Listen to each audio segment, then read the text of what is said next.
சுதந்திர போராட்டத்திற்காக வீர முழக்கமிட்ட நேதாஜி சுபாஷ் சந்திர போஸின்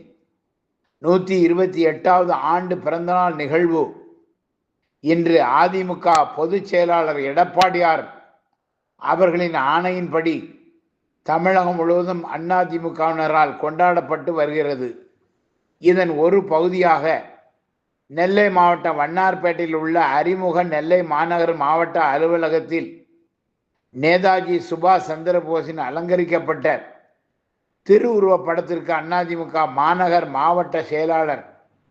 தச்சையன் கணேசராஜா தலைமையில் மலர் மாலை அணிவித்து மலர் தூவி மரியாதை செலுத்தப்பட்டது. இந்த நிகழ்ச்சியில் எம்ஜிஆர் மன்ற இணை செயலாளர் கல்லூர் வேலாயுதம், எம்ஜிஆர் மன்ற பொருளாளர் என் ஆறுமுகம், மாவட்ட பொருளாளர் ஜெயபாலன், மாநில சிறுபான்மை பிரிவு துணை செயலாளர் மஹபூப்யான், இளைஞரணி மாவட்ட செயலாளர் முத்துப்பாண்டி, தகவல் தொழில்நுட்பத்துறையின் மாவட்ட செயலாளர் சம்சு சுல்தான், விவசாயி மாவட்ட செயலாளர் காளிமுருகன், மானூர் ஒன்றிய செயலாளர் துறையூர் சேகர் ஆகியோர் உள்ளிட்ட